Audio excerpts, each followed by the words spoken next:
Bismillahirrahmanirrahim. Assalamualaikum warahmatullahi wabarakatuh. Apa kabar Ustaz semuanya? Subhanallah, alhamdulillah, luar biasa. Tetap ceria.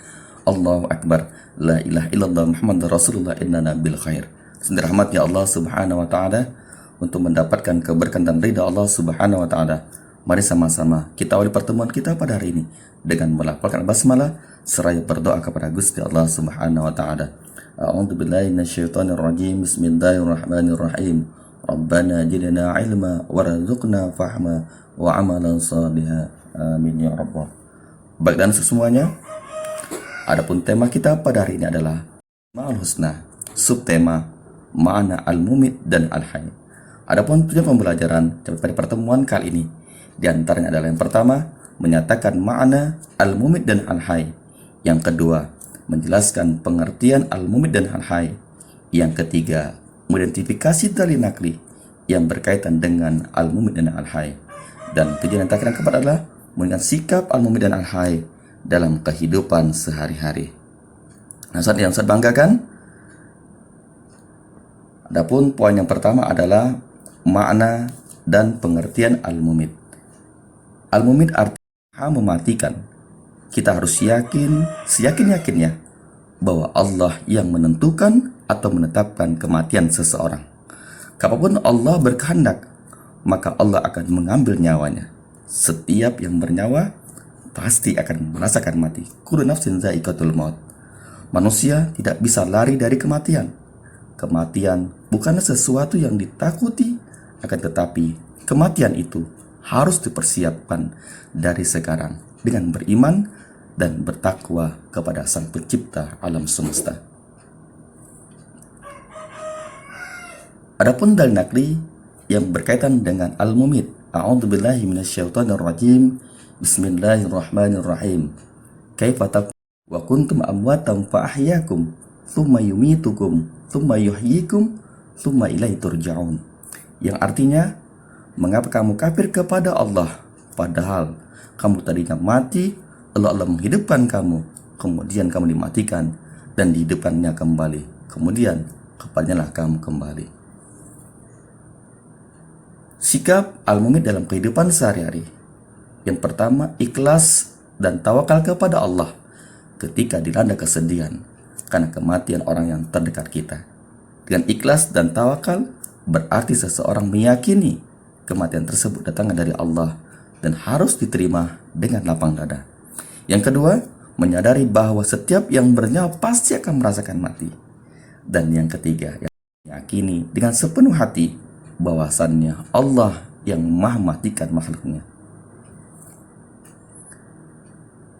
Adapun poin yang kedua adalah makna dan pengertian al-hayy. Al-hayyu artinya yang maha hidup. Allah hidup kekal selamanya dan yang memberi hidup semua makhluknya. Hidup dan mati ada dalam kekuasaan Allah Subhanahu wa taala. Kita ambil contoh, berapa banyak orang yang sedang mengalami sakit berat, akan tetapi Allah masih memberikan kesempatan kepadanya untuk hidup di dunia yang fana ini. Setelah Allah menyembuhkan kita dari penyakit, maka mari sama-sama kita memperbanyak istighfar, memohon ampun kepada Allah Subhanahu wa taala.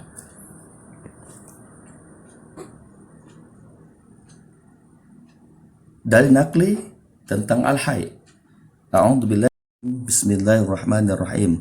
Qala fiha tahyawna wa fiha tamutuna wa minha tukhrajun. Yang artinya, di bumi itu kamu hidup, dan di bumi itu kamu mati, dan di bumi itu pula kamu akan dibangkitkan. Quran Surah Al-A'raf ayat ke-25, surah ke-7.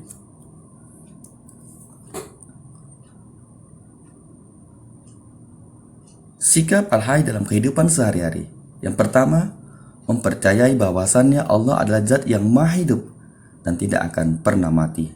Dan dia sangat yakin dirinya pasti akan kembali kepada Allah untuk mempertanggungjawabkan semua perbuatannya selama hidup di dunia yang fana ini. Yang kedua, menggunakan waktu hidup sebaik mungkin untuk beribadah dan beramal soleh dengan ikhlas semata-mata karena Allah Ta'ala. Mardatillah. Nah, dari penjelasan tadinya, dapatlah kita ambil beberapa konklusi atau kesimpulan. Di antaranya adalah, yang pertama, al-mumit artinya yang maha mematikan. sedangkan Al-Hayy artinya yang maha hidup.